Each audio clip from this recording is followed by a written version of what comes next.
Audiolibros del podcast Caminos de Consciencia. No Ajacha. Por Ajacha.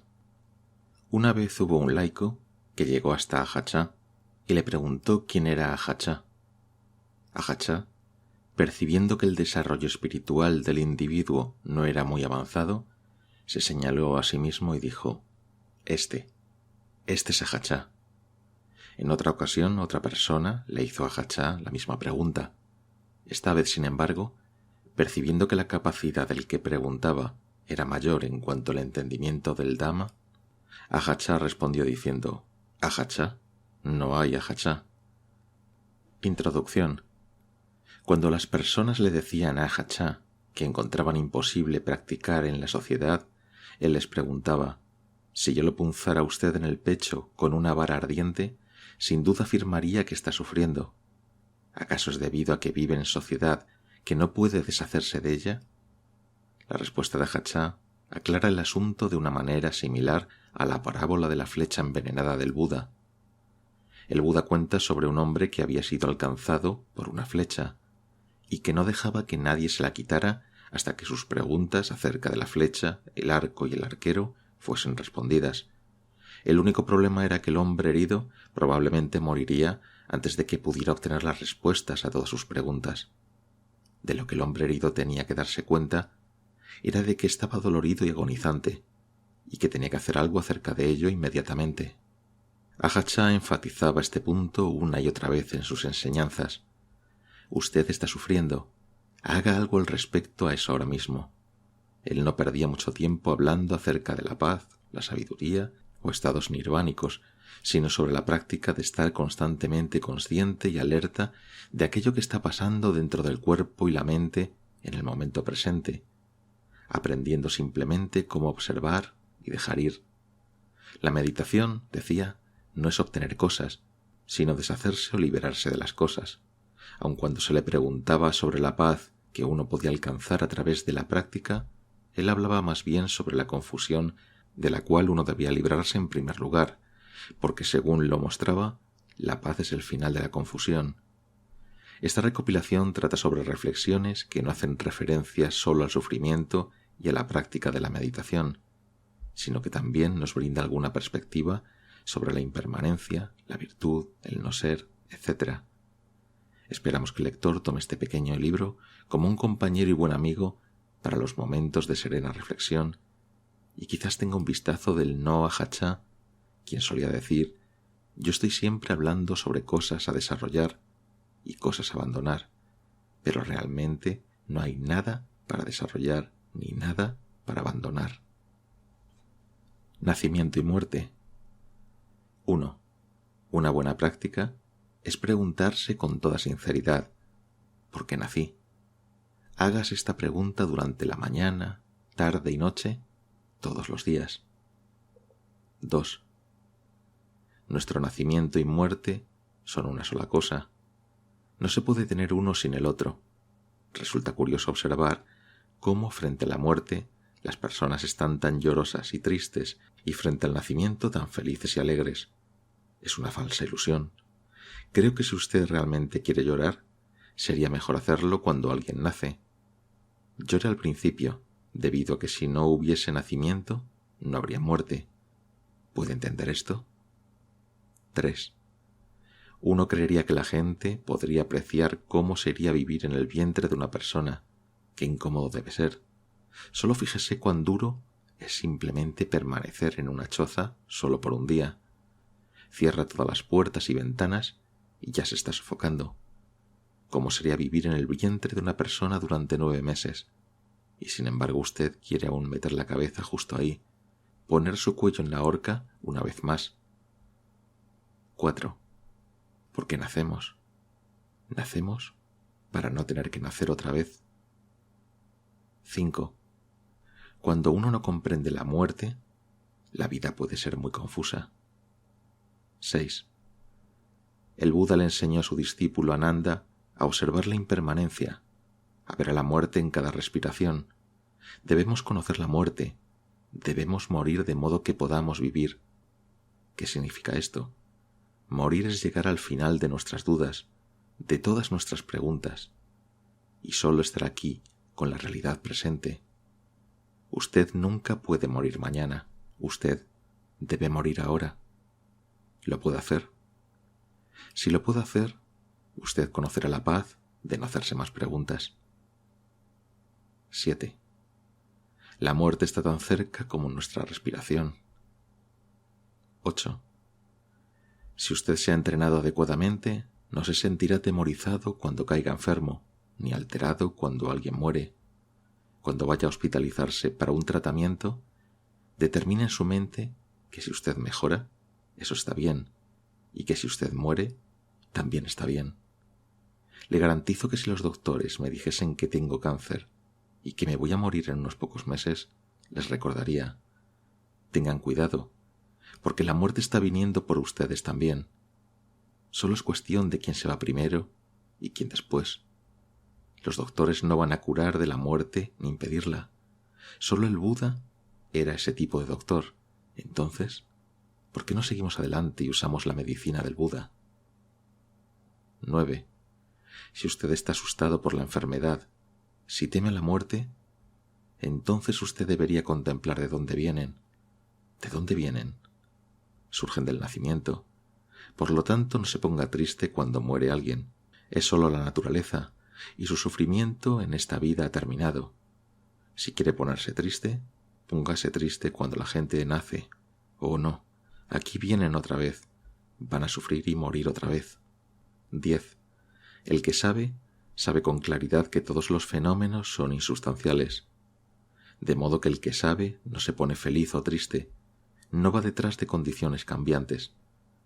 Ponerse feliz es nacer, apesadumbrarse es morir. Habiendo muerto, nacemos otra vez. Habiendo nacido, morimos otra vez. Este nacimiento y muerte de un momento al siguiente es la interminable rueda girante del samsara.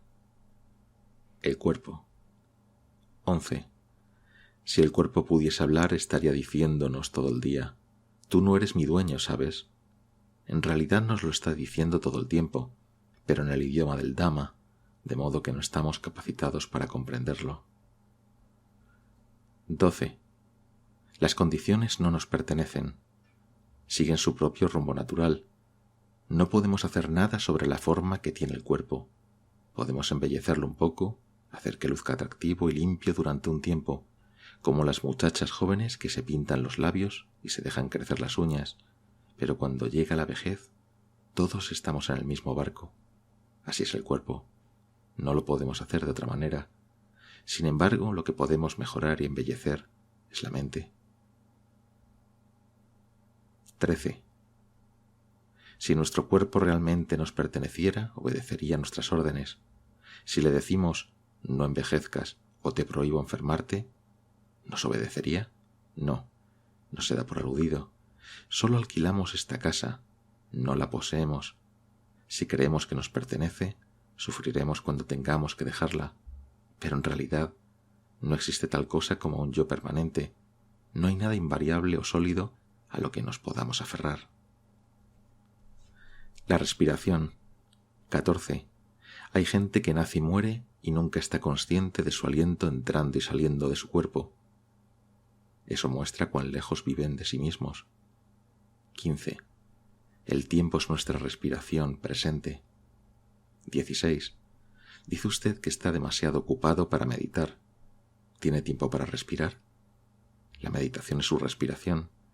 ¿Por qué tiene tiempo para respirar, pero no para meditar? La respiración es algo vital para la vida de la gente.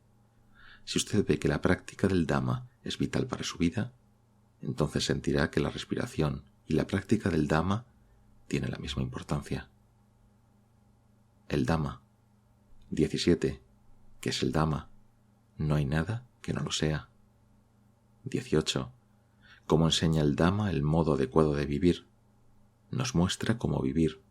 Tiene muchas maneras de mostrarlo, en las piedras, en los árboles o solamente frente a usted. Es una enseñanza, pero no con palabras.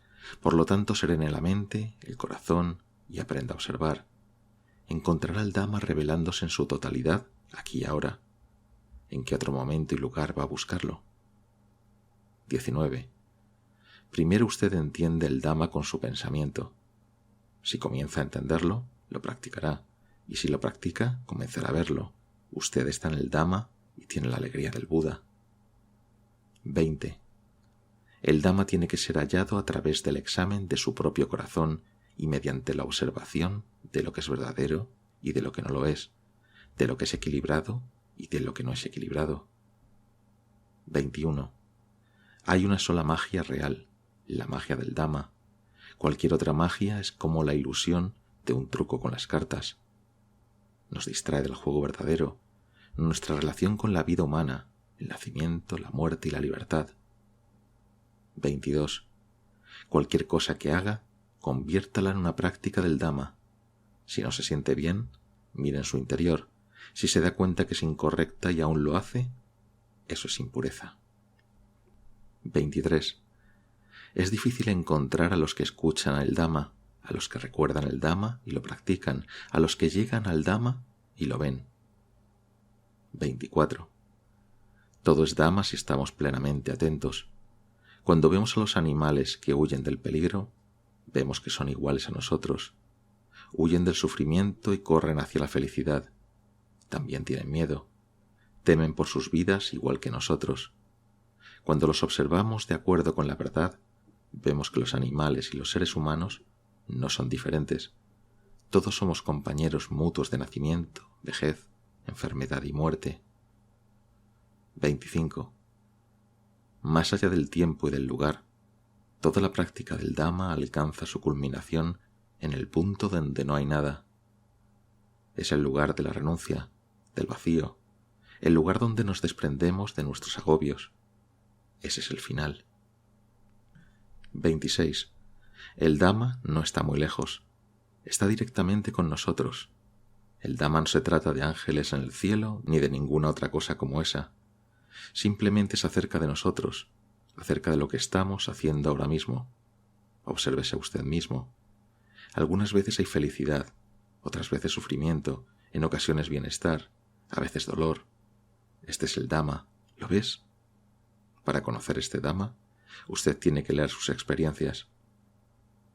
27. El Buda quiso que nos conectásemos con el Dhamma, pero la gente solo hace contacto con las palabras, los libros y las escrituras. Eso es hacer contacto con aquello que es acerca del Dhamma, no con el Dhamma real, como fue enseñado por nuestro gran maestro. ¿Cómo pueden decir las personas que están practicando adecuada y apropiadamente si no hacen eso? Están muy lejos de hacerlo. 28. Cuando usted escucha el Dhamma, debe abrir su corazón y sosegarse en el centro. No trate de acumular lo que escucha ni de hacer un laborioso esfuerzo para retener lo que oye en la memoria. Solo deje que el Dhamma fluya adentro de su corazón y se manifieste a sí mismo, y manténgase continuamente abierto a su fluir en el momento presente. Lo que está listo para ser retenido así lo será, y esto ocurrirá de acuerdo con su propia armonía, no a través de un esfuerzo determinado de su parte. 29. Del mismo modo, cuando explique el Dhamma, no debe forzarse a usted mismo. Debería suceder por sí mismo y debería fluir espontáneamente a partir del momento presente y de las circunstancias.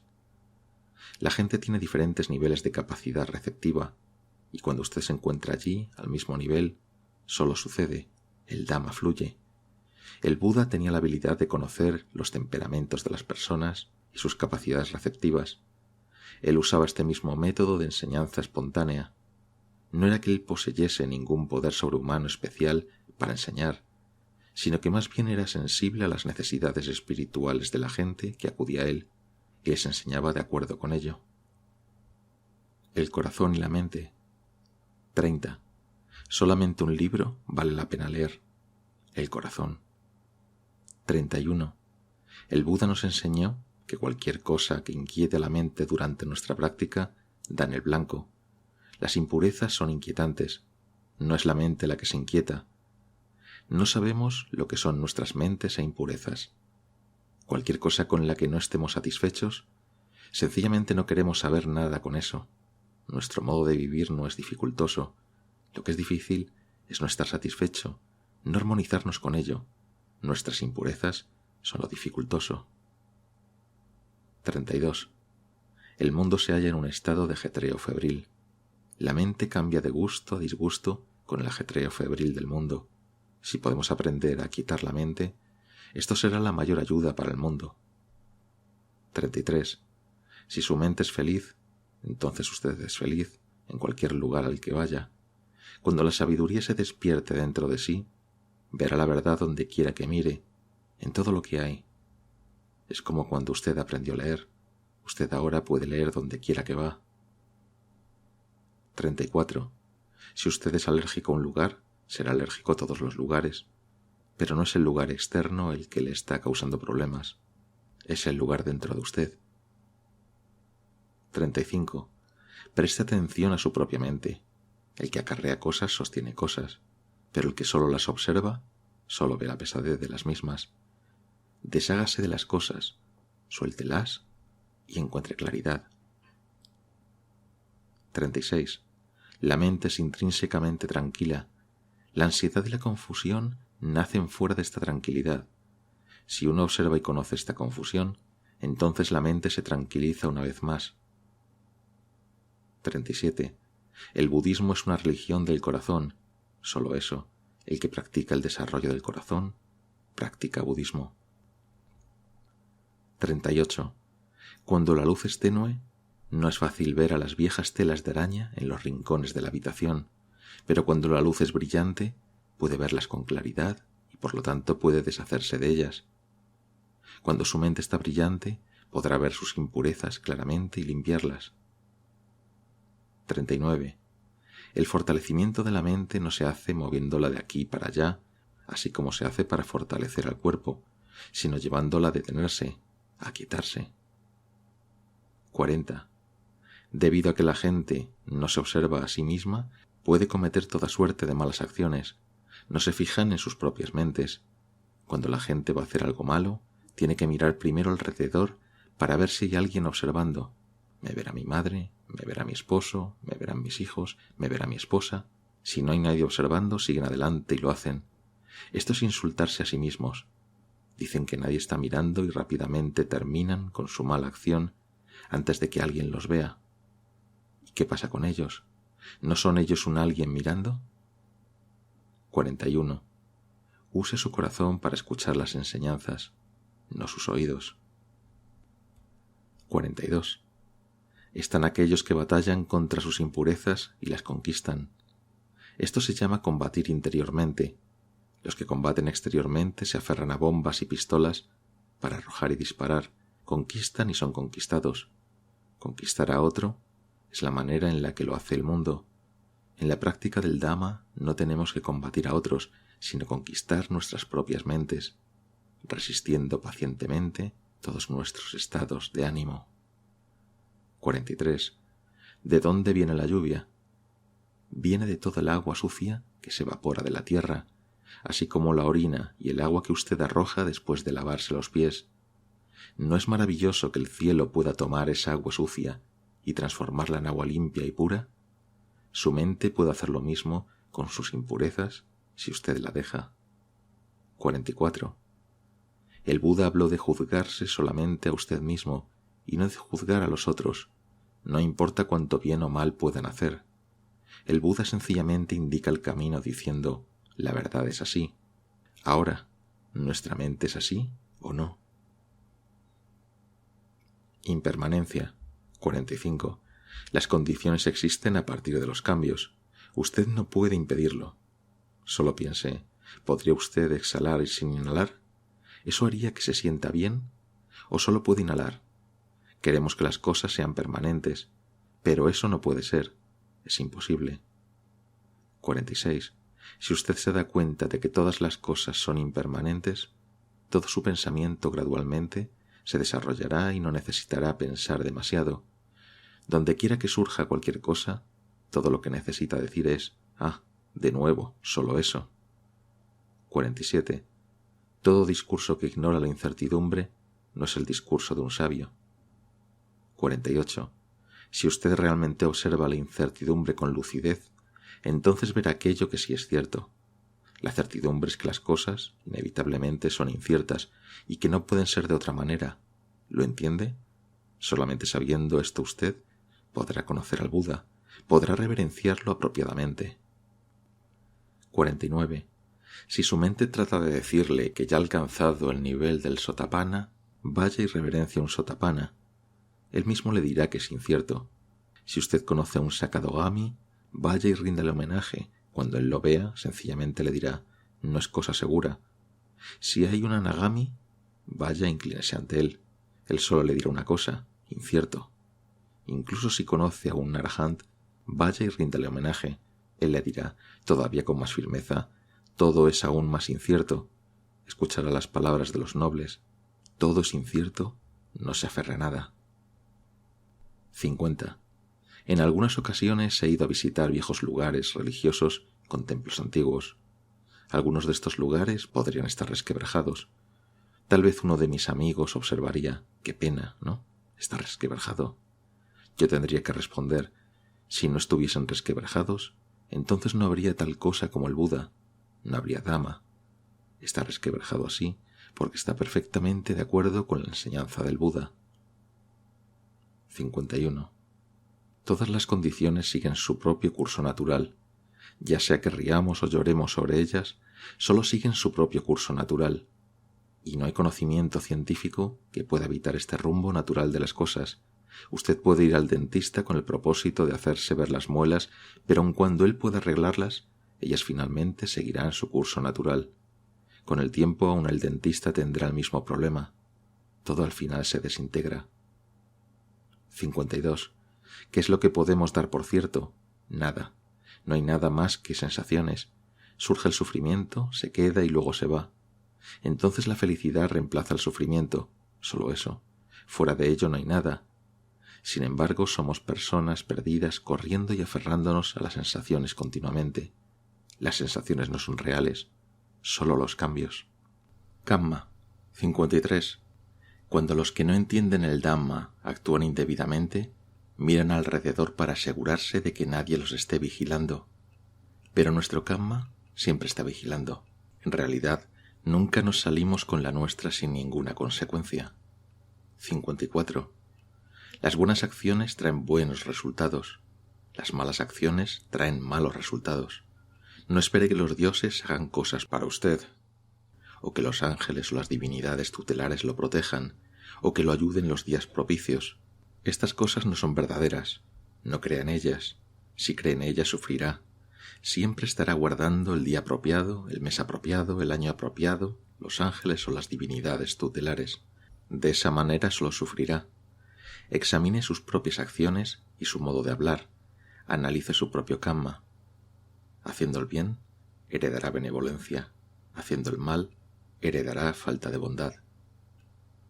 55. Mediante la técnica adecuada usted deja que su viejo Kamma se desgaste solo, dándose cuenta de cómo surgen y se van las cosas. Sencillamente puede estar atento y dejarlas seguir su propio mundo. Es como tener dos árboles. Si fertiliza y riega uno y no cuida el otro, no cabe duda cuál de los dos es el que crecerá y cuál el que morirá. 56. Algunos de ustedes han recorrido miles de millas, desde Europa y América y desde otros lugares distantes para escuchar el Dhamma aquí, en el monasterio Nong Pang Pong. Pensar que ustedes han venido desde tan lejos y han pasado por muchos problemas para llegar hasta aquí. Luego tenemos a estas personas que viven aquí, no más afuera de los muros del monasterio, pero que aún no pasaron por el portón. Eso hace que aprecien más su buen Kamma, ¿no es así? 57. Cuando usted hace algo malo, no hay ningún lugar donde pueda esconderse. Aun si otros no lo ven, usted se ve a sí mismo. Aun si se introdujese en un agujero profundo, se encontraría a sí mismo allí. No hay forma en la que usted pueda cometer malas acciones y salirse con la suya. Asimismo, ¿por qué no debería observar su propia pureza también? Obsérvelo todo, paz, agitación, liberación, sus ataduras. Véalo todo por sí mismo. La práctica de la meditación. 58. Si usted quiere estar por aquí para conocer al futuro Buda, entonces no practique. Probablemente estará por aquí lo suficiente como para verlo cuando venga. 59. He oído a la gente decir: «Oh, este fue un año muy malo para mí». «¿Cómo es posible?», le pregunto. «Estuve enfermo todo el año», responden. «No he podido practicar para nada». «Oh, si no practican cuando la muerte anda cerca, ¿cuándo van a practicar entonces?». «No, se pierden cuando hay felicidad. Si están sufriendo, a pesar de eso, no practican. Cuando eso pasa, se pierden también. No sé cuándo cree la gente que va a practicar». 60. Ya he formulado el horario y las reglas del monasterio. No transgredan las normas existentes. Cualquiera que lo hace es alguien que no ha venido con la verdadera intención de practicar. ¿Cómo puede tal persona tener la esperanza de comprender algo alguna vez?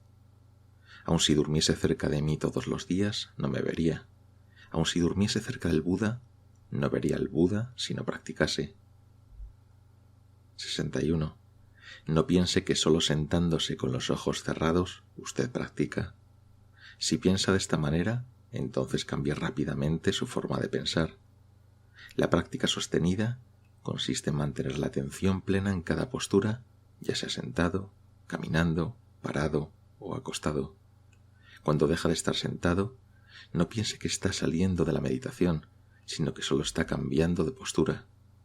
Si piensa así, tendrá paz donde quiera que se encuentre, tendrá esa disposición de práctica constantemente, conservará una continua atención plena dentro de usted mismo. 62. Hasta tanto no haya alcanzado la suprema iluminación, no me levantaré de este lugar, aun si mi sangre se seca completamente. Leyéndolo así en los libros, usted puede pensar en probarlo por sí mismo. Usted lo haría así como lo hizo el Buda, pero no ha considerado que su automóvil es nada más que uno pequeño. El automóvil del Buda era realmente uno grande. Él podía hacerlo todo de una vez. ¿Cómo se le puede ocurrir que es capaz de comprenderlo todo de una sola vez con su pequeño, diminuto automóvil? Es una historia totalmente distinta. 63. Fui por todas partes buscando lugares para meditar. No me di cuenta de que el lugar ya estaba allí, en mi corazón. Toda la meditación está allí, dentro de usted. Nacimiento, vejez, enfermedad y muerte están justo allí, dentro de usted. Viajé por todas partes hasta que estuve a punto de caer muerto de cansancio. Solo entonces, cuando me detuve, encontré lo que estaba buscando dentro de mí. 64. Nosotros no meditamos para ver el cielo, sino para terminar con el sufrimiento. 65. No se apegue a visiones ni a luces durante la meditación. No vaya detrás de ellas para nada. ¿Qué es lo que hay de extraordinario en la luminosidad? Mi linterna la tiene. No puede ser de ayuda para liberarnos de nuestro sufrimiento. 66. Sin la meditación, usted está ciego y sordo. El Dhamma no puede ser observado con facilidad. Usted debe meditar para ver lo que nunca ha visto. ¿Nació maestro? No.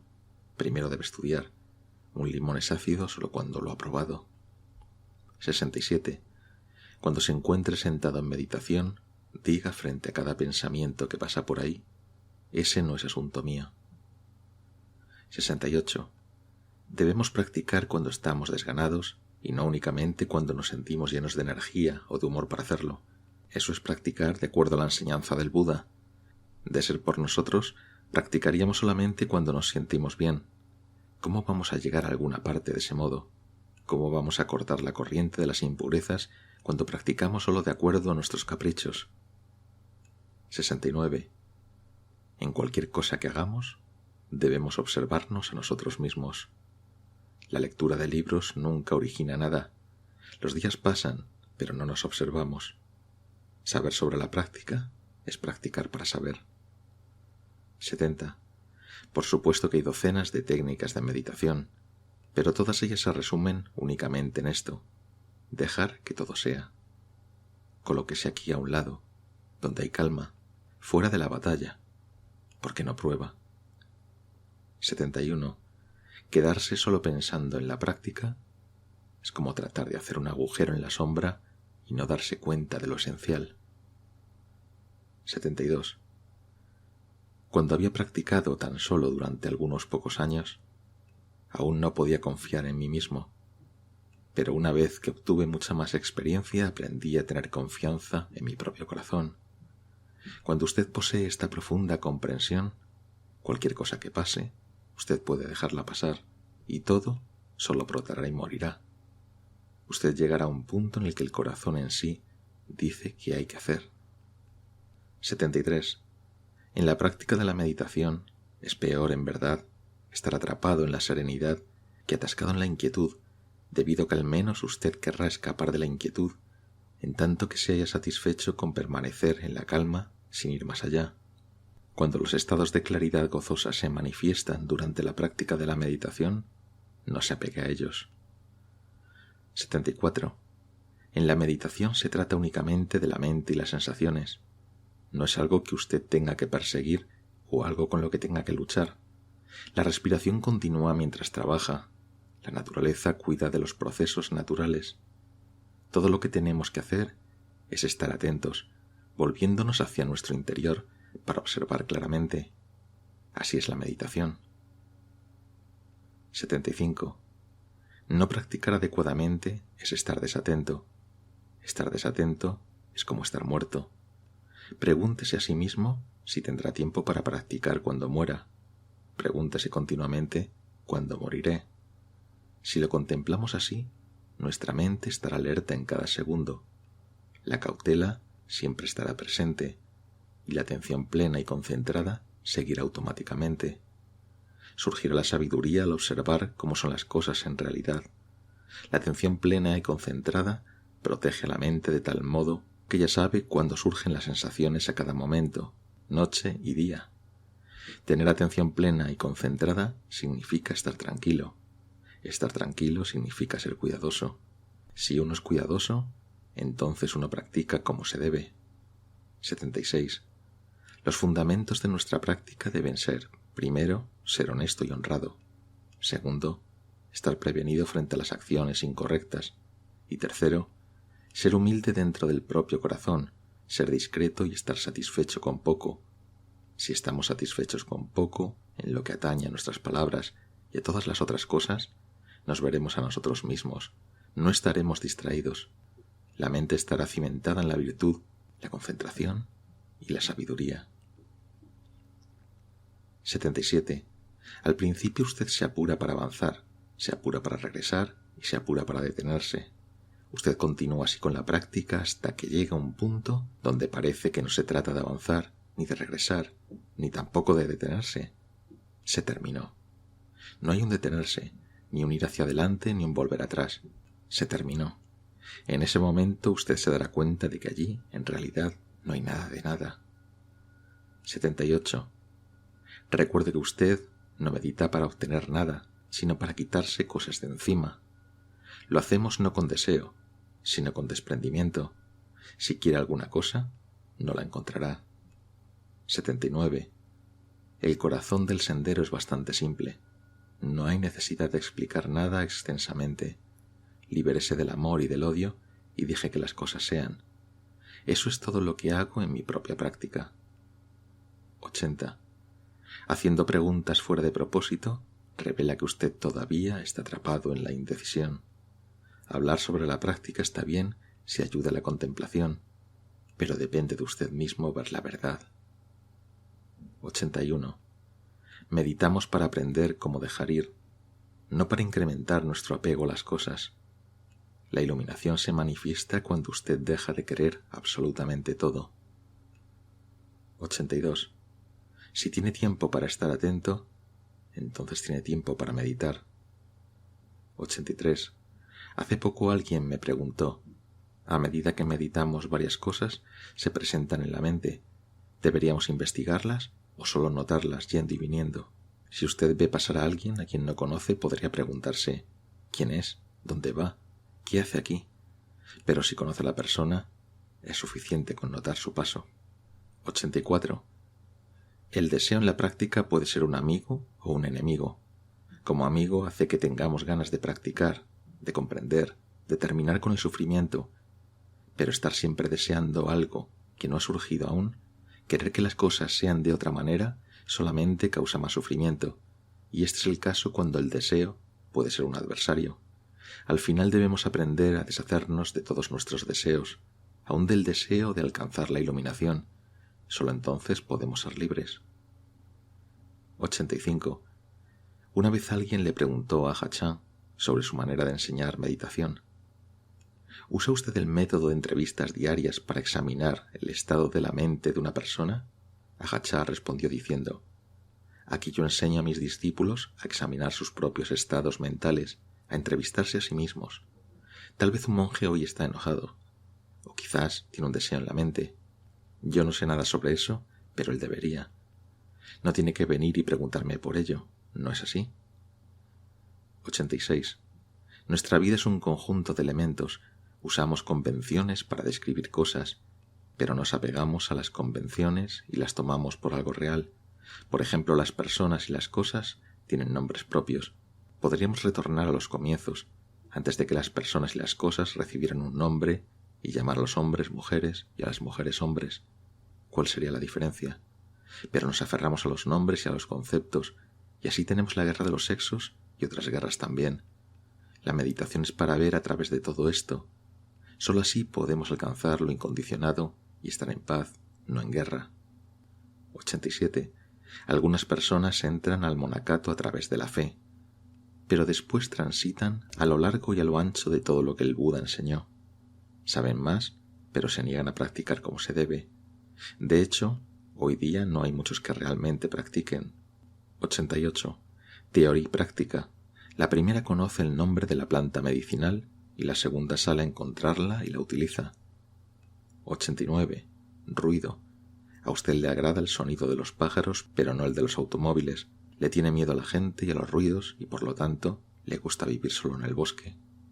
Libérese del ruido y cuide del bebé. El bebé es su práctica. 90. Un novicio recién ordenado le preguntó a Hachá cuál era su consejo para los que eran principiantes en la práctica de la meditación. El mismo que le doy a aquellos que han estado aquí desde hace tiempo, respondió. ¿Y cuál es? Tan solo persista en la tarea, dijo él. 91. La gente dice que la enseñanza del Buda es verdad, pero que resulta imposible practicarla en el ámbito social. Dicen cosas como: soy joven, así que no tengo ocasión de practicar, pero cuando sea viejo practicaré. ¿Diría usted: soy joven, así que no tengo tiempo para comer? Si yo le clavase una estaca ardiente, diría: estoy sufriendo, es verdad, pero debido a que vivo en el ámbito social, ¿no puedo sacármela de encima? 92. Virtud, concentración y sabiduría juntos forman el corazón de la práctica budista. La virtud mantiene el cuerpo y al propio lenguaje intactos, y el cuerpo es la morada de la mente. Así es que la práctica tiene la forma de la virtud, la forma de la concentración y la forma de la sabiduría. Es como un mismo pedazo de madera cortado en 3 partes, aunque realmente es solo un tronco. Si queremos desechar el cuerpo y la mente, no podemos. Si queremos desechar la mente, no podemos. Debemos practicar con el cuerpo y la mente, de modo que en verdad, virtud, concentración y sabiduría trabajan juntos en una sola unión armoniosa. No ser. 93. Una dama devota y anciana llegó en peregrinaje hasta Wat Papong desde una provincia cercana. Le dijo a Hachán que podía quedarse solo por un corto periodo de tiempo, debido a que tenía que volver para cuidar a sus nietos, y dado que era una vieja dama, le solicitó que por favor le ofreciese una breve charla sobre el Dhamma. Hachán le respondió con energía: preste atención y escuche. No hay nadie allí, solamente eso.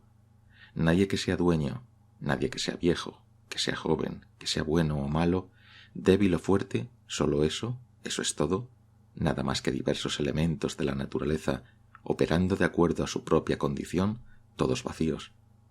Nadie que nace ni nadie que muere. Aquellos que hablan de nacimiento y de muerte están hablando del lenguaje de niños ignorantes. En el idioma del corazón, del Dhamma, no hay tales cosas como nacimiento y muerte. 94. El verdadero fundamento de la enseñanza consiste en observar al yo como algo vacío. pero las personas vienen a estudiar el Dhamma para incrementar la propia opinión de su yo, de modo que no quieren experimentar ni sufrimiento ni dificultades. Quieren que todo sea cómodo y agradable. Ellos querrían trascender el sufrimiento, pero si todavía hay un yo, ¿cómo podrán hacerlo alguna vez? 95. Así es de sencillo una vez que lo entiende. Es así de simple y directo. Cuando surjan cosas placenteras, comprenda que están vacías. Cuando surjan cosas desagradables, observe que no son suyas. Pasan. No se relacione con ellas como algo propio, ni se ve a sí mismo como poseyéndolas. Usted cree que el árbol de papaya es suyo. Entonces, ¿por qué no se siente herido cuando se tala? Si puede entenderlo, entonces es el camino correcto, la enseñanza correcta del Buda y la enseñanza que conduce a la liberación. 96. La gente no estudia lo que está más allá del bien y del mal. Esto es lo que deberían estudiar. Yo voy a ser como este, yo voy a ser como ese, dicen, pero nunca dicen, yo no voy a ser nada porque realmente no hay nada que sea yo. Eso no lo estudian. 97. Una vez que usted entiende el no ser, el agobio de la carga de la vida se va. Estará en paz con el mundo. Cuando vemos más allá del yo, no nos aferramos más a la felicidad, y por eso podemos ser verdaderamente felices. Aprender a dejar ir sin luchar, sencillamente dejando ir. Ser precisamente como es usted, sin aferrarse, sin apegarse, libre. 98. Todos los cuerpos están compuestos por los 4 elementos de tierra, agua, aire y fuego. Cuando todos ellos se juntan y forman un cuerpo, decimos que es un varón, una mujer, poniéndoles nombres y así, para que podamos identificarlos a unos y a otros con más facilidad. Pero en realidad no hay nadie allí, solo tierra, agua, aire y fuego. No se siente excitado en demasía ni engreído por ello. Si lo mira realmente con profundidad, no hallará a nadie allí. La paz. 99. Pregunta: ¿a qué se parece la serenidad profunda? Respuesta: ¿qué es la confusión? Bien, la serenidad profunda es el final de la confusión. 100. La paz que ha de hallarse dentro de uno se encuentra en el mismo lugar en el que se ubican la agitación y el sufrimiento. No ha de hallarse en el bosque ni en la cima de la colina, ni es otorgada por un maestro. Donde usted experimenta sufrimiento, puede encontrar la emancipación del sufrimiento. En realidad, tratar de escapar del sufrimiento es, de hecho, correr hacia él. 101. Si usted deja ir un poco, tendrá un poco de paz. Si deja ir mucho, tendrá mucha paz. Si deja ir completamente, tendrá una paz completa. 102. De hecho, en verdad, no hay nada para los seres humanos. Cualquier cosa que pudiéramos ser se encuentra solo en el plano de las apariencias.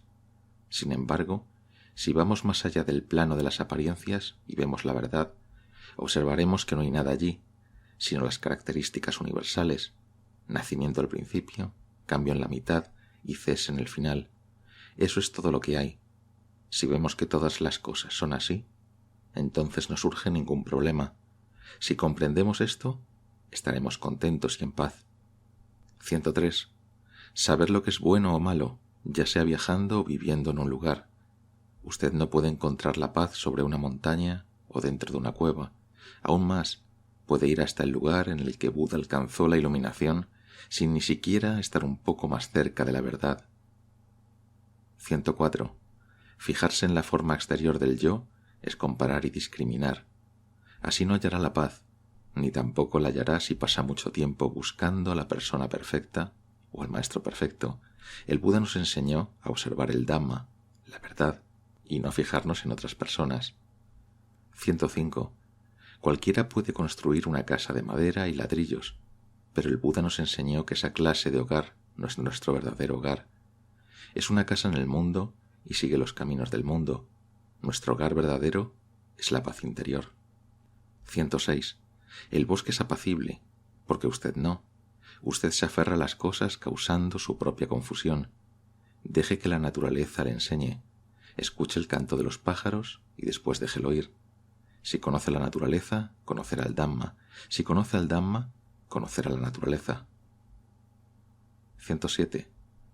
Buscar la paz es como buscar una tortuga con bigotes. Usted no será capaz de encontrarla, pero cuando su corazón esté listo, la paz vendrá a buscarlo a usted. 108. La virtud, la concentración y la sabiduría componen el camino, pero este camino no es la verdadera enseñanza todavía, no es lo que el maestro quería en realidad, sino sencillamente el camino que lo llevará hasta allí. Por ejemplo, digamos que viajó por la ruta desde Bangkok hasta Wat Pah Pong. La ruta fue necesaria para su viaje, pero usted estaba buscando Wat Pah Pong, el monasterio, y no la ruta. Del mismo modo, podemos decir que la virtud, la concentración y la sabiduría son la parte exterior de la verdad del Buda. Sin embargo, son la ruta que conduce a la verdad. Cuando haya desarrollado estos tres factores, obtendrá como resultado la paz más maravillosa. El sufrimiento. 109. Hay dos clases de sufrimiento: el sufrimiento que lleva a más sufrimiento y el sufrimiento que conduce al fin del sufrimiento. El primero es el dolor de aferrarse con vehemencia a los placeres efímeros y la aversión por lo desagradable, esa lucha constante de la mayoría de la gente día tras día. El segundo es el sufrimiento que proviene de permitirse apreciar en su totalidad el cambio permanente de la experiencia, placer, dolor, alegría y enojo, sin temor ni represión. El sufrimiento de nuestra propia experiencia nos conduce a la ausencia de temor en nuestro interior y a la tranquilidad. 110. Queremos ir por el camino fácil, pero si no hay sufrimiento, no hay sabiduría. Para estar lo suficientemente desarrollado para la sabiduría, en realidad debe quebrarse y llorar durante su práctica al menos 3 veces. 111. No nos convertimos en monjes o monjas para comer bien, dormir bien y estar muy cómodos, sino para conocer el sufrimiento. 1. Cómo aceptarlo. 2. Cómo liberarnos de él. 3. Cómo no causarlo. Por lo tanto, no hagan aquello que causa sufrimiento, como dejarse tentar por la codicia, o éste nunca los dejará. 112. En realidad, la felicidad es sufrimiento disfrazado, pero de una manera tan sutil que usted no lo ve. Si usted se aferra a la felicidad, es lo mismo que si se aferrase al sufrimiento, pero no se da cuenta. Cuando se apega a la felicidad, resulta imposible deshacerse del sufrimiento intrínseco. Son así de inseparables. Es así como el Buda nos enseñó a conocer el sufrimiento, a verlo como un daño inherente a la felicidad, a verlos equivalentes. Por lo tanto, cuídese. Cuando aparezca la felicidad, no se ponga demasiado contento ni se entusiasme. Cuando surja el sufrimiento, no se desespere, no pierda la cabeza. Observe que ambos tienen idéntico valor. 113. Cuando el sufrimiento aparezca, entienda que no hay nadie para aceptarlo. Si cree que el sufrimiento es suyo, que la felicidad es suya, no será capaz de tener paz. 114. Las personas que sufren como consecuencia lograrán obtener sabiduría. Si no sufrimos, no contemplamos. Si no contemplamos, no nace ninguna sabiduría. Sin sabiduría no conocemos. No sabiendo no podemos estar libres de sufrimiento. Ese precisamente es el modo en el que son las cosas. Por lo tanto, debemos entrenarnos y persistir en nuestra práctica. Entonces, cuando reflexionemos sobre el mundo, no estaremos atemorizados como antes lo estábamos. El Buda no fue iluminado fuera del mundo, sino dentro del mundo en sí mismo. 115. La indulgencia sensorial y la automortificación son dos caminos que Buda desalentó. Ellos son con exactitud felicidad y sufrimiento. Nos imaginamos que nos hemos liberado del sufrimiento, pero no lo hemos hecho. Si nos aferramos a la felicidad, sufriremos de nuevo. Así es, la gente piensa en sentido contrario. 116. Hay personas que han sufrido en algún sitio, de modo que se van a alguna otra parte. Cuando el sufrimiento aparece allí, se escapan otra vez. Piensa que se están escapando del sufrimiento, pero no. Cargan con el sufrimiento para aquí y para allá, sin darse cuenta. Si no conocemos al sufrimiento, no podemos saber sobre la causa del sufrimiento. Si no sabemos la causa del sufrimiento, entonces no podemos saber sobre el cese del sufrimiento. No hay manera de escapar de él. 117.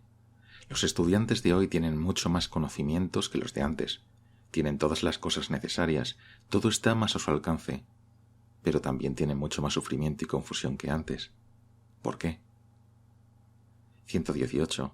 No sea un bodhisattva, no sea un arahant, no sea nada de nada. Si es un bodhisattva, sufrirá. Si es un arahant, sufrirá. Si usted es cualquier cosa, sufrirá. 119. Amor y odio, ambos son sufrimiento a causa del deseo. Querer es sufrimiento. Querer no tener es sufrimiento. Aun si usted consigue lo que quiere, todavía hay sufrimiento, porque cuando lo tenga vivirá con el miedo de perderlo. ¿Cómo ha de vivir con felicidad si tiene miedo? 120. Cuando está enojado, ¿se siente bien o mal? Si se siente tan mal, ¿por qué no se deshace del enojo? ¿Por qué molestarse en mantenerlo? ¿Cómo puede decir que es sabio e inteligente si se aferra a esas cosas? Hay días en los que la mente puede dar pie a que toda la familia se pelee o puede hacer que llore durante toda la noche. Y aun con todo eso, todavía queremos enojarnos y sufrir. Si usted observa el sufrimiento que causa el enojo, entonces solo deshágase de él. Si no se deshace del enojo, continuará causándole sufrimiento indefinidamente. No tendrá respiro. El mundo de la existencia insatisfactoria es así. Si sabemos cómo es, podemos resolver el problema. 121. Una mujer quería saber cómo manejarse con el enojo. Le pregunté de quién era el enojo cuando aparecía. Dijo que era de ella. Bueno, si realmente el enojo era suyo, entonces sería capaz de decirle que desapareciese, ¿no? Pero en realidad no lo puede controlar. Aferrarse al enojo como si fuese una posesión personal causará sufrimiento. Si el enojo realmente nos perteneciese, debería obedecernos. Si no nos obedece, significa que solo es un engaño. No se deje llevar por él. Ya sea que la mente esté feliz o triste, no se deje llevar por él. Todo es un engaño. 122. Si usted ve certeza en lo que es incierto, entonces estará en vías de sufrir. 123. El Buda siempre está aquí enseñando. Véalo por usted mismo. Aquí hay felicidad y allí descontento. Hay placer y dolor, y siempre están allí. Cuando usted comprende la naturaleza del placer y del dolor, entonces ve al Buda, entonces ve al Dhamma. El Buda no está separado de ellos. 124. Contemplándolos en conjunto, observamos que la felicidad y el sufrimiento son iguales, del mismo modo que el calor y el frío. El calor del fuego puede quemarnos hasta morir, así como el frío del hielo puede congelarnos hasta la muerte.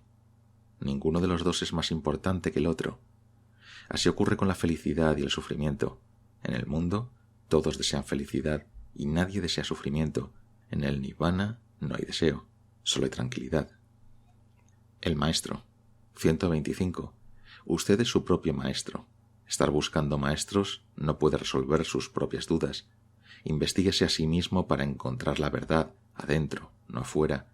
Lo más importante es conocerse a sí mismo. 126. Uno de mis maestros comía muy rápido. Hacía ruidos mientras comía. Aún así nos decía que comiésemos lenta y concienzudamente. Yo solía observarlo y me enojaba mucho. Yo sufría, pero él no. Es que yo prestaba atención a la forma exterior. Tiempo después aprendí que algunas personas conducen rápido, pero con cuidado, y que otras conducen con lentitud, pero tienen muchos accidentes. No se apegue a las reglas, a la forma exterior.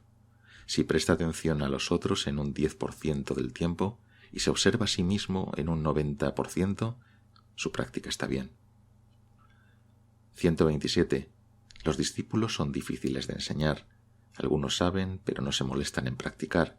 Otros no saben y tampoco tratan de averiguar. No sé qué hacer con ellos. ¿Por qué razón los humanos tienen mentes así? Ser ignorante no es bueno, pero aun si se lo digo, a pesar de ello, no escuchan. Las personas están colmadas de dudas en su práctica, siempre dudan, quieren ir al nirvana, pero no quieren recorrer el camino. Es frustrante. Cuando les digo que mediten se asustan, y si no se asustan, lisa y llanamente se adormecen. En la mayoría de los casos les gusta hacer cosas que yo no enseño. Este es el dolor de ser maestro. 128. Si pudiésemos darnos cuenta de la enseñanza del Buda, fácilmente no necesitaríamos tantos maestros. Cuando entendemos las enseñanzas, solo hacemos lo que requiere de nosotros. Pero lo que hace a las personas tan difíciles de instruir es que no aceptan las enseñanzas y polemizan con el maestro y con las enseñanzas. frente al maestro se comportan un poco mejor, pero a sus espaldas se convierten en ladrones. La gente de veras es difícil de enseñar. 129. No enseño a mis discípulos a vivir ni a practicar con desatención, pero eso es lo que hacen cuando no ando cerca. Cuando la policía anda cerca, los ladrones se comportan como se debe. Cuando les preguntan si hay ladrones alrededor, por supuesto que todos dicen que nunca han visto a ninguno, pero tan pronto como el policía se ha ido, todos ellos están allí de nuevo. Incluso es como en los tiempos del Buda, de modo que ponga atención a sí mismo y no se preocupe por lo que hacen otros. 130. El verdadero maestro solamente habla de las dificultades en la práctica, del renunciamiento, del desprendimiento del yo. Frente a cualquier cosa que pase, no deje al maestro, permita que lo guíe, porque es fácil olvidarse del camino. 131. Sus propias dudas sobre su maestro pueden ayudarlo. Tome de su maestro lo que es bueno y preste atención a su propia práctica. La sabiduría para usted es observar y desarrollar. 132. No cree en el maestro solo porque él lo dice, que una fruta es dulce y deliciosa. Pruébela por usted mismo y todas las dudas se acabarán. 133. Los maestros son aquellos que señalan el rumbo del sendero. Después de escuchar al maestro, tanto si caminamos por el sendero practicando nosotros mismos y cosechamos así los frutos de nuestra práctica o no, depende estrictamente de cada uno de nosotros. 134. A veces enseñar es un trabajo difícil. Un maestro se parece a un cubo de basura dentro del cual la gente arroja sus frustraciones y problemas. Cuanto mayor es la capacidad de personas a las que usted enseña, más grande es el recipiente de basura de los problemas. Pero enseñar es una maravillosa manera de practicar el Dhamma. Los que enseñan crecen en paciencia y entendimiento. 135. En realidad un maestro no puede resolver nuestras dificultades. Es solo un recurso para investigar el sendero. Él no puede despejarlo. De hecho, lo que dice no vale la pena escucharlo. El Buda nunca elogió la creencia en otros. Debemos creernos a nosotros mismos. Esto es difícil, sí, pero es así como realmente es. Miramos hacia afuera, pero en realidad nunca vemos. Tenemos que decidirnos a practicar de verdad. Las dudas no desaparecen preguntándole a los otros, sino a través de nuestra propia práctica incesante. El entendimiento y la sabiduría. 136. Nada ni nadie puede liberarlo, excepto su propio entendimiento. 137. Ambos, el loco y el arahant, sonríen, pero solo el arahant sabe por qué, mientras que el loco no lo sabe. 138. La persona sagaz observa a los otros, pero con sabiduría, no con ignorancia. Si uno observa con sabiduría puede aprender mucho, pero si uno observa con ignorancia, únicamente encuentra defectos. 139. El problema concreto con la gente hoy en día es que saben pero no hacen. Es otra cosa si no hacen porque no saben, pero si ya saben y aún así no hacen, entonces, ¿cuál es el problema? 140. El estudio externo de las escrituras no es importante. Por supuesto los libros del Dhamma son acertados, pero no son correctos. No pueden darle entendimiento correcto. Ver impresa la palabra ira no es lo mismo que experimentarla. Solo la experiencia personal puede brindarle una fe verdadera. 141. Si usted ve las cosas con verdadera lucidez, entonces no hay adherencia en su relación con ellas. Vienen, agradables y desagradables. Usted las ve y no hay apego. Llegan y pasan. Aun si aparecen las peores clases de impurezas, tales como la codicia y la ira, hay suficiente sabiduría como para ver su naturaleza impermanente y tan solo dejar que se desvanezcan. Sin embargo, si usted reacciona frente a ellas con gusto o aversión, no hay sabiduría, solo está creando más sufrimiento para usted mismo. 142. Cuando conocemos la verdad, nos convertimos en gente que no tiene que pensar demasiado, nos convertimos en personas con sabiduría.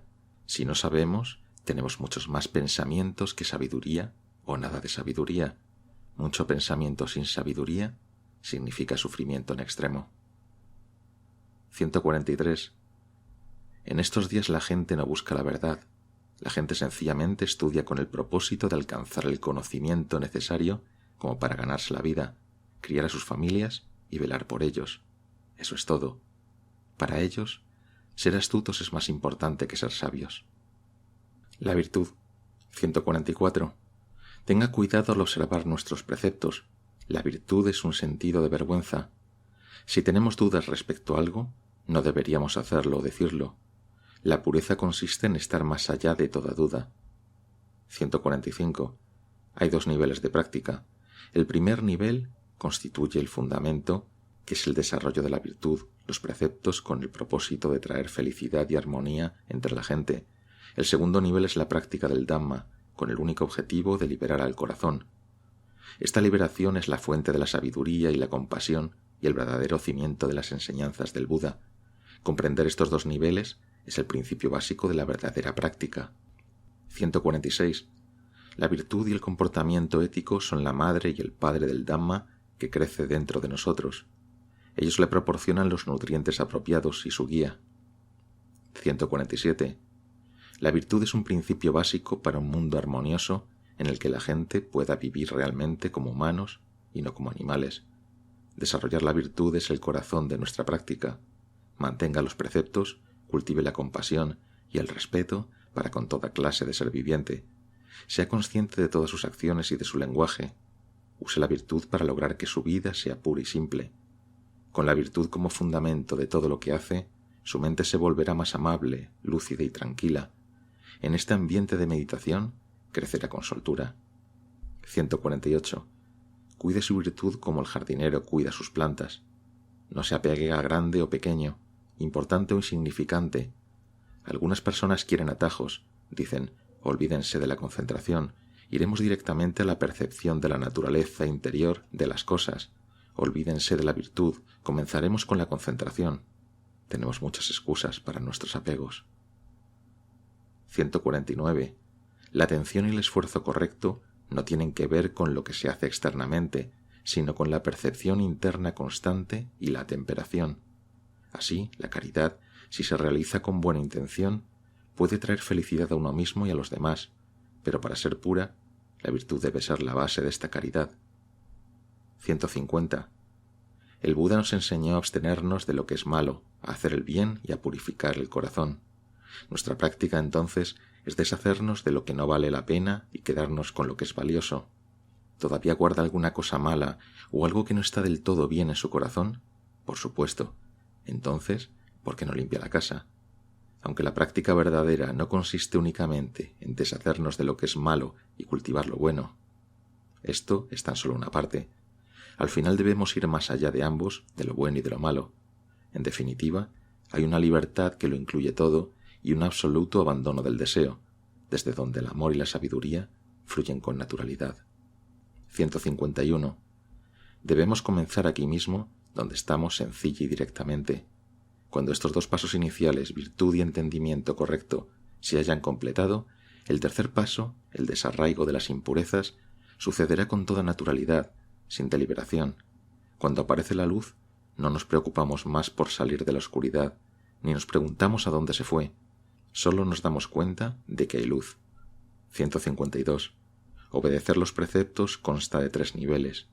El primero consiste en comprometernos con ellos como las reglas de entrenamiento que nuestros maestros nos han indicado. El segundo nivel surge cuando las entendemos y las respetamos nosotros mismos, pero para aquellos que se encuentran en el nivel más alto, los nobles, no es necesario hablar de preceptos, de correcto e incorrecto. Esta es la auténtica virtud que proviene de la sabiduría que conoce a las 4 nobles verdades y actúa conforme a ese entendimiento. 153. Algunos monjes dejan los hábitos para ir al frente de batalla, a donde los proyectiles pasan volando todos los días. Lo prefieren así. De veras quieren ir. El peligro los rodea por todos lados, y a pesar de eso, están dispuestos a ir. ¿Por qué no ven el peligro? Están dispuestos a morir debido a un arma de fuego, pero nadie quiere morir desarrollando la virtud. De verdad es asombroso, ¿no es así? Miscelánea. 154. Uno de los discípulos de Ajahn tenía un problema en la rodilla que solo podía ser corregido con cirugía. Aunque los doctores le aseguraron que su rodilla estaría mejor en un par de semanas, los meses pasaron y aún no se había curado en forma adecuada. Cuando vio de nuevo a Ajahn, se quedó diciendo: «Dijeron que no tomaría tanto el tiempo. No debiera ser así». Ajahn se rió y le dijo: «Si no debiera ser así, no sería así». 155. Si alguien le ofreciese una linda y gorda banana amarilla, dulce y fragante, pero envenenada, ¿la comería? Por supuesto que no. Sin embargo, aun cuando sabemos que el deseo es venenoso, seguimos adelante y lo comemos de todos modos. 156. Observe sus impurezas, conózcalas como se conoce al veneno de la cobra. Usted no agarrará a la cobra porque sabe que puede matarlo. Vea el peligro en las cosas peligrosas y el beneficio en las cosas beneficiosas. 157. Siempre estamos insatisfechos. En la fruta dulce echamos de menos el gusto ácido. En la fruta ácida extrañamos lo dulce. 158. Si tiene algo que huele mal en su bolsillo, olerá mal donde quiera que vaya. No le achaque la culpa al lugar. 159. Hoy en día el budismo en Oriente es como un gran árbol que puede parecer majestuoso, pero que únicamente puede dar fruto pequeño y desabrido. El budismo es en Occidente como un árbol joven, que no es capaz de producir frutos todavía, pero que tiene el potencial de dar frutos grandes y dulces. 160. La gente en estos tiempos piensa demasiado. Hay demasiadas cosas en las que puede tener interés, pero ninguna de ellas conduce a ninguna realización verdadera. 161. Solo porque usted vaya y llame al alcohol perfume, no significa que éste se convierta en perfume. Usted lo sabe. Pero ustedes, las personas, cuando quieren tomar alcohol, dicen que es perfume. Entonces siguen adelante y lo beben. Deben estar locos. 162. Las personas siempre están mirando hacia afuera a la gente y a las cosas que los rodean. Por ejemplo, miran este salón y dicen, «Oh, qué grande es». En realidad no es grande para nada. Si parece grande o no depende de la percepción del mismo. De hecho, este salón tiene exactamente el tamaño que tiene, ni grande ni pequeño. Pero la gente va detrás de sus sentimientos todo el tiempo. Están tan ocupados mirando alrededor y opinando sobre lo que ven, que no tienen tiempo para observarse a sí mismos. 163. Algunas personas se aburren, se hartan, se cansan de la práctica y haraganean. Parece que no pueden conservar al Dhamma en su mente. Aún así, si usted va y los regaña, nunca lo olvidarán. Algunos pueden acordarse durante el resto de sus vidas y no perdonarlo nunca. Pero cuando llega la enseñanza del Buda, diciendo que seamos moderados, templados, que practiquemos concienzudamente, ¿por qué siguen olvidándose de estas cosas? ¿Por qué la gente no toma estas cosas con el corazón? 164. Estar observando que somos mejores que otros no es correcto. Estar observando que otros son iguales a nosotros no es correcto. Estar observando que somos inferiores a otros no es correcto. Si creemos que somos mejores que otros, aparece el orgullo. Si creemos que somos iguales a otros, dejaremos de mostrar respeto y humildad en el momento debido. Si creemos que somos inferiores a otros, nos deprimimos pensando en eso y trabajamos y tratamos de echarle la culpa de nuestra inferioridad al hecho de haber nacido bajo un mal signo y cosas por el estilo. Solo deshágase de todas esas cosas. 165. Debemos aprender a liberarnos de las condiciones y no tratar de oponernos a ellas o resistirlas. Y sin embargo, apelamos a ellas para cumplir con nuestros deseos. Buscamos toda clase de medios para ponerlas en orden o llegar a un acuerdo con ellas. Si el cuerpo se enferma y duele, no queremos que así sea, de modo que buscamos varios sutras para cantar. No queremos controlarlo. Estos sutras se convierten en alguna clase de ceremonia mística, haciendo que nos enredemos más con el apego. Eso es porque los cantamos con el propósito de alejar la enfermedad, prolongar la vida y así. En realidad, el Buda nos dio estas enseñanzas con el objetivo de ayudarnos a conocer la verdad sobre el cuerpo, para que podamos dejar ir y abandonar nuestros anhelos, pero terminamos cantándolos solo para incrementar nuestra ilusión. 166. Conozca su propio cuerpo, corazón y mente. Conténtese con poco. No esté aferrado a las enseñanzas. No vaya y se aferre a grandes emociones. 167. Algunas personas le tienen miedo a la generosidad. Sienten que serán explotados o oprimidos. Cuando estamos cultivando la generosidad, solo estamos oprimiendo a nuestra codicia y a nuestro apego. Esto permite que nuestra verdadera naturaleza se exprese por sí misma y se vuelva más clara y más libre.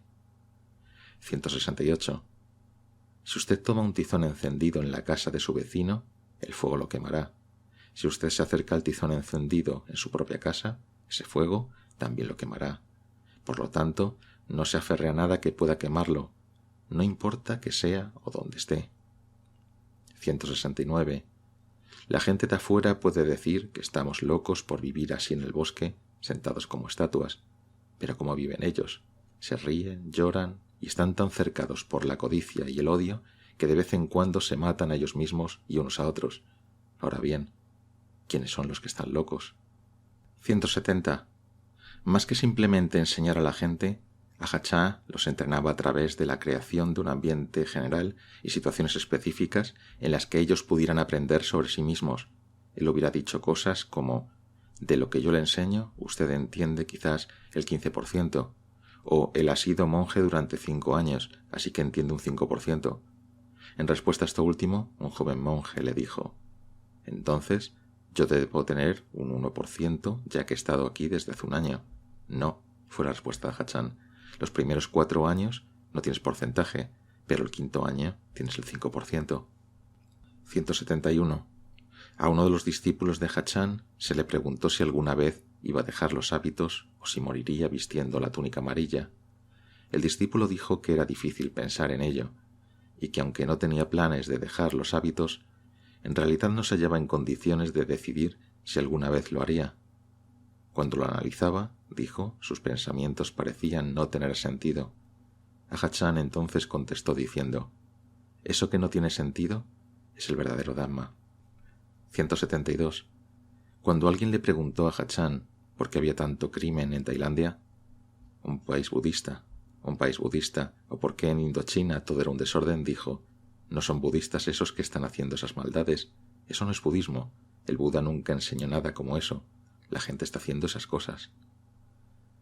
173. Una vez un visitante le preguntó a Hachán si él era un arhat. Él dijo: yo soy como un árbol en el bosque, los pájaros vienen al árbol, se posan en sus ramas y comen de su fruto. Para los pájaros el árbol puede ser dulce o amargo, o lo que sea. Los pájaros dicen dulce o amargo, pero desde el punto de vista del árbol, eso es solo el parloteo de los pájaros. 174. Alguien comentó: puedo observar el deseo y la aversión en mi mente, pero es difícil observar la ilusión. ¿Usted está montando un caballo y preguntándose dónde está el caballo? Fue la respuesta de Hachán. 175. Algunas personas se convierten en monjes a causa de su fe, pero después pisotean las enseñanzas del Buda. No se conocen bien a sí mismos. Los que realmente practican en estos días son muy pocos, porque hay demasiados obstáculos que superar. Pero si no es bueno, déjalo morir. Si no muere, haz que sea bueno. 176. Dice usted que ama a su novia en un 100%. Dele vuelta de adentro hacia afuera, como un guante, y vea cuánto porcentaje de ella ama todavía. O si extraña tanto a su amante cuando no está con usted, ¿por qué no le pide que le mande un frasco con sus deposiciones dentro de él? Así, en cualquier momento en el que piense en ella con nostalgia, puede abrir el frasco y olerlo. ¿Repugnante? ¿Qué es eso entonces? ¿Eso que ama? ¿Qué es eso que hace que su corazón golpee como una maza trituradora de arroz cada vez que una chica con una figura de verdad atractiva llega caminando por ahí o huele su perfume en el aire? ¿Qué es eso? ¿Qué fuerzas son esas? Lo atraen y lo aspiran, pero usted no presenta una pelea verdadera, ¿o no? Hay un precio que pagar por ello al final, usted lo sabe. 177. Un día Hachán se encontró con una rama grande y pesada que yacía en su camino, la cual él quería quitar del sendero. Le indicó un discípulo que lo sostuviese por un extremo mientras él levantaba el otro. Entonces, cuando la sujetaba, ya lista para arrojarla, levantó la vista y preguntó: ¿está pesada? Y después de que la habían arrojado dentro del bosque, le preguntó de nuevo: ¿ahora está pesada? Era así como Hachán enseñó a sus discípulos a ver el Dhamma en cada cosa que ellos decían o hacían. En este caso, demostraba el beneficio de dejar ir. 178. Uno de los discípulos de Ajahn Chah estaba desconectando una grabadora cuando tocó accidentalmente uno de los extremos de metal del empalme mientras todavía estaba conectada. Recibió una descarga eléctrica y la dejó caer de inmediato. Ajahn Chah se dio cuenta y dijo: «Oh, ¿cómo fue que pudiste soltar eso con tanta facilidad? ¿Quién te dijo que lo hicieras?» 179. Era Navidad y los monjes extranjeros habían decidido celebrar.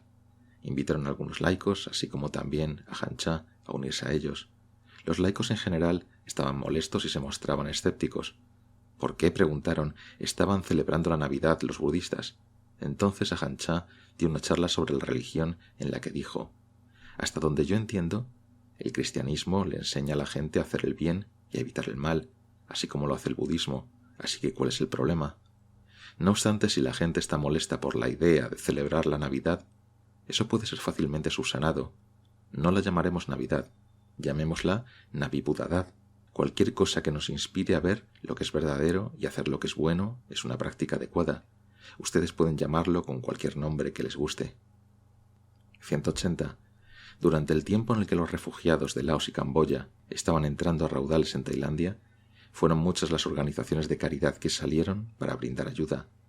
Esto provocó que algunos monjes occidentales ordenados pensaran que no era correcto que los monjes y las monjas budistas únicamente estuviesen sentados en el bosque, mientras que otras organizaciones religiosas estaban participando tan activamente en procura de aliviar las difíciles condiciones de los refugiados.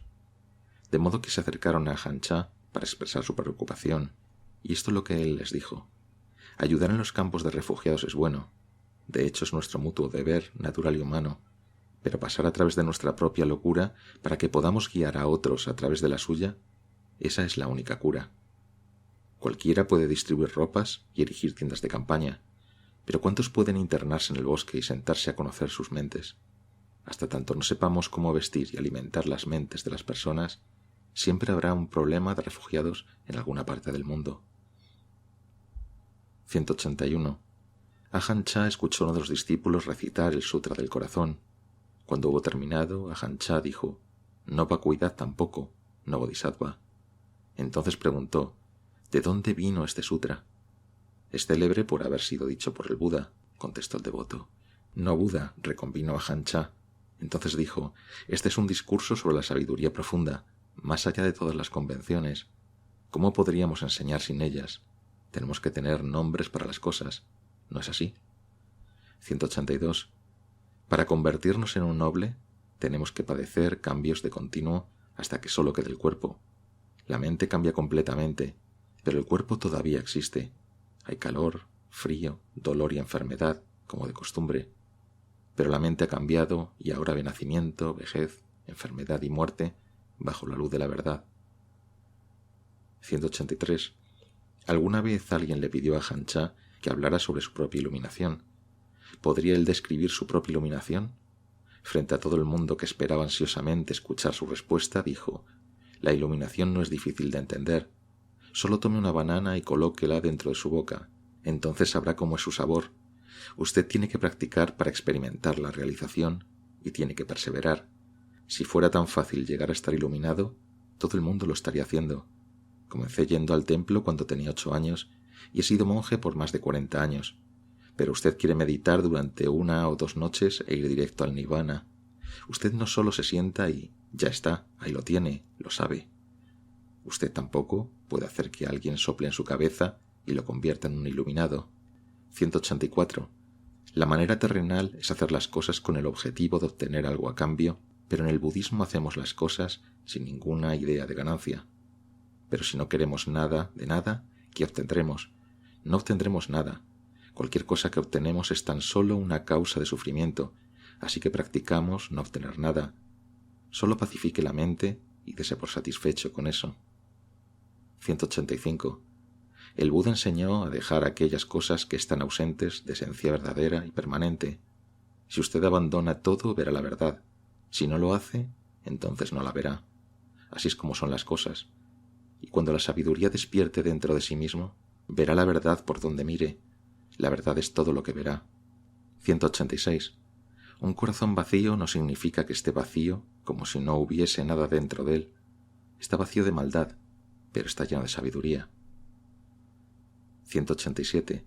La gente no reflexiona sobre la vejez, la enfermedad y la muerte. A ellos solo les gusta hablar del no envejecimiento, la no enfermedad, la no muerte. De este modo, ellos nunca desarrollan el sentido correcto para la práctica del Dhamma. 188. La felicidad de la mayoría de la gente depende de que las cosas vayan del modo en el que a ellos les gusta. Tienen que tener a todo el mundo diciendo solo cosas agradables. Es así como usted encuentra la felicidad, ¿Es posible tener a todo el mundo diciendo únicamente cosas agradables? Si es así, ¿cómo es que alguna vez encontrarán felicidad? 189. Árboles, montañas y viñas, todos viven de acuerdo con su propia verdad. Surgen y mueren siguiendo su naturaleza. Permanecen impasibles, pero nosotros, las personas, no. Hacemos alboroto sobre todo. Aun el cuerpo sigue solo a su propia naturaleza. Nace, crece hasta hacerse viejo y con el tiempo muere. Así, sigue a su propia naturaleza. Quien quiera que desee que esto sea de otro modo, sufrirá. 190. No ande pensando que aprendiendo mucho y sabiendo mucho conocerá al Dhamma. Eso es como decir que lo ha visto todo solo porque tiene ojos o que lo ha escuchado tan solo porque tiene oídos. Usted puede ver, pero no ve completamente. Usted puede ver únicamente con el ojo externo, no con el ojo interno. Usted escucha con el oído externo, pero no con el oído interno. 191. El Buda nos enseñó a abandonar todas las formas de maldad y a cultivar la virtud. Este es el camino correcto. Enseñando de esta manera es como el Buda está levantándonos y colocándonos en el principio del sendero. Habiendo alcanzado el sendero, tanto si caminamos a lo largo de él o no, depende de nosotros. El trabajo del Buda ha terminado justo allí. Nos muestra el camino, eso que es correcto y eso que no es correcto. Este tanto es suficiente, el resto depende de nosotros. Usted debe conocer el Dhamma por usted mismo. Puede depender de un maestro solo el 50% del camino. Aun la enseñanza que yo le he dado es completamente inútil en sí misma, aunque haya valido la pena escucharla. Pero si usted fuera a creer en toda ella solo porque yo lo digo así, no estaría usando la enseñanza adecuadamente. Si me ha creído absolutamente, entonces ha sido un tonto. Para escuchar la enseñanza, ver sus beneficios, póngala en práctica usted mismo. Véala dentro suyo. Eso es mucho más útil. 193. Algunas veces, cuando estoy realizando meditación caminando, una suave lluvia empieza a caer y quiero ir adentro para dejar de hacerlo. Pero luego pienso en los tiempos en los que solía trabajar en los campos de arroz. Mis pantalones estaban húmedos del día anterior, pero tenía que levantarme antes del amanecer y ponérmelos de nuevo. Entonces tenía que ir debajo de la casa para sacar al búfalo de su corral. Era muy fangoso ahí. Tenía que agarrarlo de la soga que estaba cubierta de estiércol de búfalo, y entonces la cola del búfalo se sacudía toda y me salpicaba con estiércol hasta el tope. Mis pies estaban llagados, con pie de atleta, y caminaba pensando, ¿por qué la vida es tan miserable? Y ahora aquí, yo querría detener mi meditación caminando. ¿Qué sería un poquito de lluvia sobre mí? Pensando así, me estimulo a mí mismo en la práctica. 194. No sé cómo hablar de eso. Hablamos sobre cosas a ser desarrolladas y cosas a ser abandonadas, pero realmente no hay nada que desarrollar ni nada que abandonar. Una invitación. Todo lo que he dicho hasta ahora han sido meras palabras. Cuando la gente viene a verme, tengo que decir algo, pero lo mejor es no hablar demasiado sobre estas cosas. Es mejor comenzar con la práctica sin demora. Soy como un buen amigo, invitándolo a ir a alguna parte. No dude, solo comience. No se arrepentirá.